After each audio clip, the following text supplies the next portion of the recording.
નીતિન કુમાર ફરી બન્યા બિહારના સીએમ। 9મી વખત બિહારના મુખ્યમંત્રી પદ શપથ લીધા નીતિન કુમારે બીજેપી સાથે મળીને નવી સરકાર બનાવી। અયોધ્યામાં પ્રાણ પ્રતિષ્ઠાથી લઈ અત્યાર સુધીમાં 19 લાખ લોકોએ કર્યા રામલલાના દર્શન, સાથે મળ્યું કરોડો। ધોરડો આંતરરાષ્ટ્રીય ટેબ્લોને મળ્યા 2 એવોર્ડ। પીપલ્સ ચોઇસ એવોર્ડમાં પહેલો નંબર, ઝીરોઝ મેમ્બર ચોઇસ એવોર્ડમાં બીજો નંબર।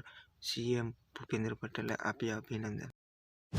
જ્ઞાનવાપી કેસમાં મોટો ચુકાદો, હિન્દુ પક્ષે મળ્યો પૂજાનો અધિકાર, વારાણસી કોર્ટે આપ્યો ચુકાદો। પેટીએમ પર આરબીઆઈની મોટી કાર્યવાહી, પેટીએમને ભારતીય રિઝર્વ બેંક તરફથી મોટો ઝટકો, આરબીઆઈના નવા કસ્ટમર જોડવા પર પ્રતિબંધ લગાવી દીધો।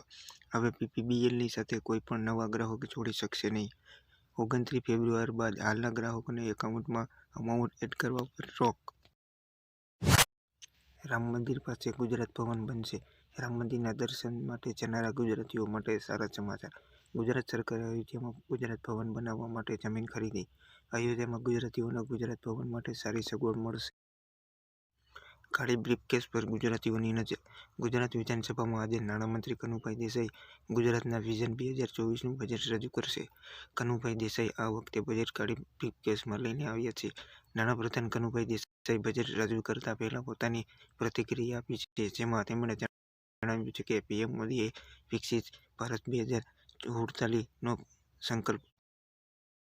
રામ મંદિરની દાનપેટી છલકાઈ, રામ ભક્તોથી ક્ષેત્ર જામ્યું છે। છેલ્લા 10 દિવસમાં લગભગ 8 કરોડ રૂપિયાનું દાન પેટીઓમાં જમા થયું, જ્યારે 3.50 કરોડ રૂપિયા ઓનલાઈન પ્રાપ્ત થયા છે। આમાં પ્રસાદ અને દાનના પૈસા પણ સામેલ છે। દરરોજ 2 લાખથી વધુ રામ ભક્તો પહોંચી રહ્યા છે। દરરોજ 2 વખત ખાલી કરશે દાનપેટી।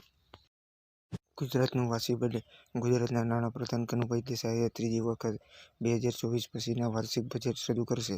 રાજ્ય વિધાનસભામાં બજેટ સત્ર બીજા દિવસે બજેટ રજૂ કરવામાં આવશે। અંદાજે 3.25 લાખ કરોડનું બજેટ રજૂ કરશે। 1 ફેબ્રુઆરીથી લઈ 29 ફેબ્રુઆરી સુધી બજેટ સત્ર ચાલુ રહેશે।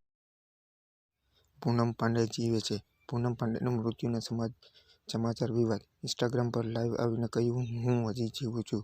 પૂનમ પાંડેના મોતને અંગે ચર્ચાઓ બાદ નિધનના સમાચાર ખોટા સાબિત થયા। લાલકૃષ્ણ અડવાણીને ભારત રત્ન સન્માન, અડવાણીએ ભારત રત્નથી સન્માન કરશે। ભારત રત્ન વિકાસમાં અડવાણીનો મોટો ફાળો, પીએમ મોદી ગુજરાતના પૂર્વ સાંસદ ભારત રત્ન લાંબા સમય સુધી ગાંધીનગરમાં સાંસદ રહી ચૂક્યા છે।